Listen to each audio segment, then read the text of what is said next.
the first question, who are you? So my name is Erica. I'm 35 years old. I'm Brazilian and Italian, born in Brazil, raised in Italy. But I really consider myself a bit of a global citizen. In the past 10, 15 years, I've lived in 9 countries, I think more than 15 cities. Now I'm in Seoul, but yeah, I've lived a bit everywhere, and that has really impacted how I feel about myself, where I am. I work in sports, and I'm Army. And I also know that you speak Korean. So just for this part, you don't have to say the exact same thing, but can you introduce yourself in Korean? Okay. Yes. 한국말로 자기소개를 잠깐 부탁드려요. 네, 저는 푸포 에리카라고 35살 브라질에서 태어나고 이탈리아에서 자랐어요. 아마 거의 10년 동안 한국에서 살고 있었는데 지금은 네덜란드에서 살아요. Okay. 반갑습니다. Thank you. Okay, so you said right now you're living in Seoul, right? So, and also, but your actual place is in the Netherlands. So can you tell us a little bit about those two places? Now I'm in Seoul. I live in Hapjeong, a very lively neighborhood of Seoul, which I really love and consider home. I've lived here between 2010 and 2018. So Korea has really been a big part of my life and a home to me. I'm here again now to spend almost 2 months back in Seoul, but I'm now based in Amsterdam in the Netherlands for work. I moved there a year and a half ago, and that's where I'm at. Okay, so you said it's for work. So tell us, what do you do for a living? I work in football. My role is a policy advisor. I work in the organization that represents football players worldwide. It's called FIFPRO, and I'm policy advisor and strategic project coordinator. And yeah, I've been working in sports and football for the vast majority of my professional life. So do you get to actually meet in person some of the famous players? Yeah, sometimes through my work, I'm face to face with players to understand their priorities, what problems they might be facing in their work, how we can help them. And also, most of the time, I work in a lot of human rights related projects and areas. So a lot of football players come to us because they want to sort of get more involved in those areas, and we sort of help them and try to support them find ways to amplify their voice and use their leverage, their platforms to achieve something that sometimes goes beyond the football pitch through player activism and community projects. So just give us some names, just some names of the players that you met. Through my work, I meet a very diverse community of players because we represent football players worldwide, both men and women, not just from the elite level, so not just your Son Heung-min or your Harry Kane or your Messi or Ronaldo, but also players that are much less known from lower league and also smaller countries. Recently, I've had the opportunity to be part of like a player summit, a player meeting with WK League players, which means women football players in Korea.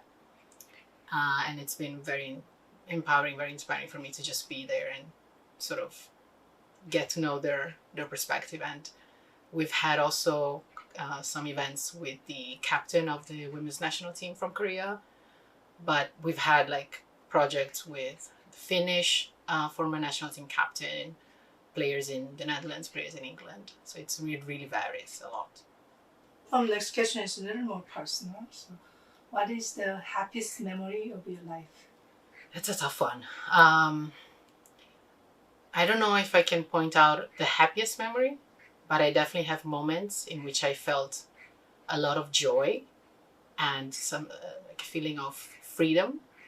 And the ones that keep coming back to my mind are very similar, but at very different stages of my life. The first one, when I first went to England as a teenager, it was my dream. And the first time I went there without my parents, just to go on a summer vacation to learn English, to improve my English. the moment that I arrived at the airport and I saw the doors opening, I felt a sense of freedom that I could really try to be who I was. And I have had that same feeling when I moved to Korea in 2010. When I landed at Incheon Airport and the doors of Incheon Airport opened up in front of me, I felt like I had a blank page in front of me and I could really try to become the person that I'm trying to be. What is the saddest memory of your life? I think a couple of moments in my life come to my mind. As I said before, I'm Brazilian Italian. I was born in Brazil. My family's from Brazil, but I grew up in Italy. Only my parents moved to Italy, which meant that I grew up far from grandparents, cousins, and my extended family. And I remember when I was a kid, I received a phone call from my aunt to tell us that my grandparent had passed away. And I was the first one in the household to receive that. She didn't tell me, but I could feel it in her voice. So that was very sad. And it happened again with another grandparent when they passed away. So it was just a phone call where I felt so sad for the loss, for not being there, and knowing that I was the first one to sort of sense that before my own parents would know. Very sad. Okay, when you were young, what kind of child were you? I don't think I was a particularly happy child. I was very closed down. I didn't have many friends. I think I didn't want to open up to other people. So I was in my own world a lot. I used to draw all the time. I used to watch a lot of cartoons. I used to love Sailor Moon. And I used to love the Spice Girls, but I didn't share that with anybody. I used to keep it a lot to myself. So I was very quiet, introverted. And then with time, I sort of started opening up a bit more. Yeah, I think I didn't have a particularly cheerful childhood. Do you remember what kind of dream you had as a child? Absolutely. I also remember when people ask me, what do you want to do when you grow up? Or what's your dream when you grow up? And I always had a very specific answer. My answer was always, I don't know what I want to be, but I know where I want to be. And that was like out in the world. That was the only answer I could think of. And now looking back in my life, having lived in so many countries, I can see that I sort of achieved a dream, or I made that dream come to life, which again raises the question, okay, so what now? Okay. And what makes you angry at yourself? And when you feel angry at yourself, how do you process it? I think because of maybe my personality, I find it difficult to be angry. It's something I really wish I could be a bit more. So I think when I get angry at myself, that shows as more frustration. And I often, I think I get lost in the emotional side of anger and frustration without being able to let that anger out. So it really starts becoming more maybe toxic inside of me. So I try to take myself out of that emotional space and be more objective and say, okay, you might have made a mistake that is making you angry, or something making you angry, but how can you overcome that? That's usually how I try to react to anger. Now we are moving on to the BTS. So how did you learn first about BTS? I've had many touch points with BTS before being ARMY, before paying attention to them. So as I said, I moved to Korea in 2010, and I was living with a really good friend of mine, and she's been ARMY since almost the very, very beginnings, and we lived together. And I remember back in maybe 15, she would talk to me about this rap monster guy, and she just told me about it. She told me about how much she loved him. And at some point I remember telling her, just show me, who is this rap monster? And in my head, I had a very specific image of what a rap monster would look like. And she showed me a picture of Namjoon, and I was like, my reaction was, is this rap monster? But then I didn't pay attention. But that was the first time that I clearly remember hearing or paying attention to what she was telling me about BTS. So I was aware of them. She showed me a few videos, and for me it was like, yeah, this is a good song. But I never paid more attention to it. And then throughout the years, other friends from other countries, completely detached from Korea, from K-pop, told me about, hey, do you know this army movement on Twitter? They're so powerful. So I kept also learning about the army presence and how they move as a collective online. But again, I didn't pay much attention. I was just aware of their presence, aware of BTS. And then I remember at the UN when they spoke in 2018, I had a Korean friend next to me. We were in England at that time, and I could see in her eyes how emotional she was. And she wasn't a BTS fan either. But I started understanding more and more how much they meant to so many people. And that made me, I think, open up a bit more to what they could be beyond maybe a K-pop group. I think I had a lot of prejudice at that time, so I didn't pay attention because of that. Okay, then when was the specific moment that you fall into the fan trap and the rabbit hole to become an army? So I was here in Korea in 2020, again living with this army friend of mine. And again, she showed me when On came out, she showed me the Cheetah video and Black Swan, and I just was more open about it. But again, I wasn't interested. But then I left Korea, and I was in quarantine for 2 weeks in Italy. And at that time, another friend of mine in Italy reached out to me saying, hey, I'm really liking this group. Do you know them? Like, you've lived in Korea for so long. And I told her, I know them, but I don't know them really well. But I have a friend who loves them. I can put you in touch. And I created a chat group with the two of them. And they started like talking. I was just like witnessing. And so and both of them were telling me to listen to very different types of music from them. So mixtapes and the albums. And that's when I started like paying attention for real with an open mind.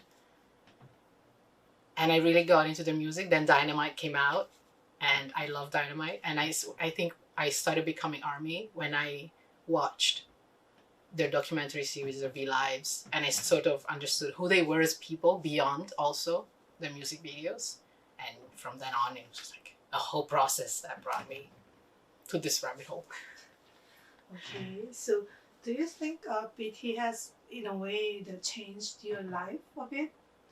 I think they're definitely impacting my life. They're impacting how I show up in my life. What I think.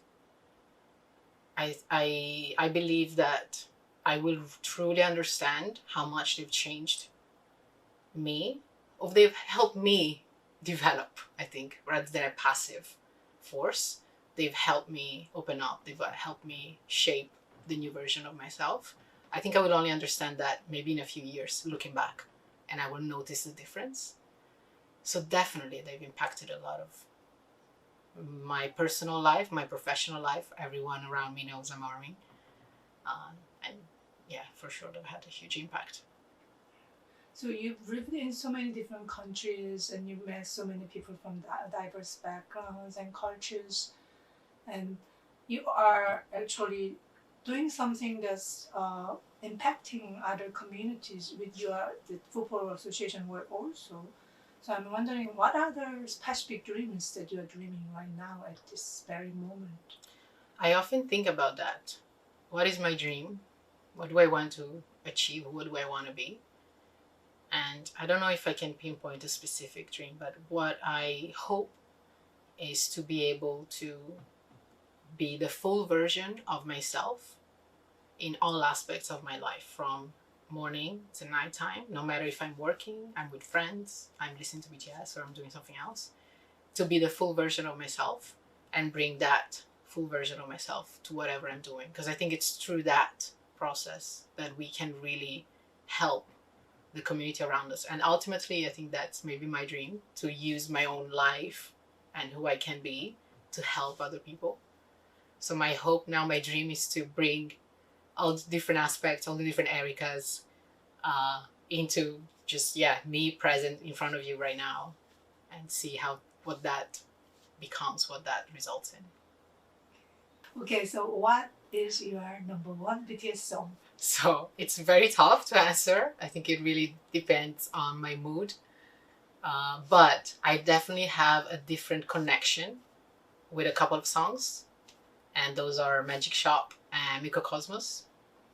I think, and when I started thinking about how to answer this question, I think I realized why maybe I have a weird connection with these two. I think it's because in Magic Shop, the part where they say, So show me, I show you.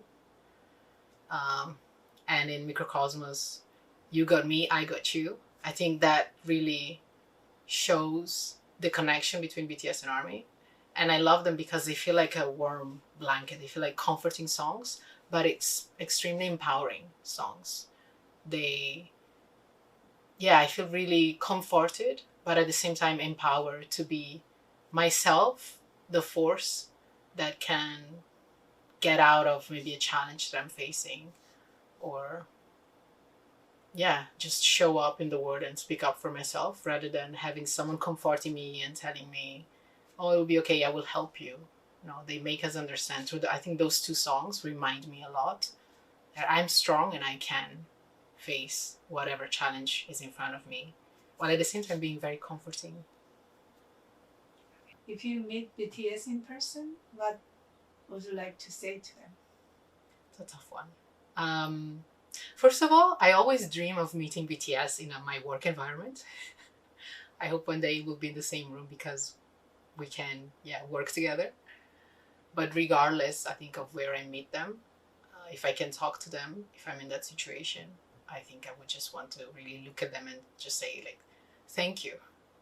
Thank you for just being yourself and sharing yourself with us, even when you felt vulnerable, hurt, when it was hard for you. Just thank you, because that's been empowering and inspiring.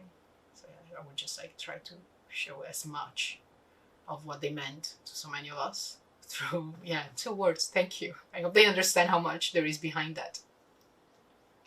Thank you for being part of this interview. Oh, my pleasure. My pleasure.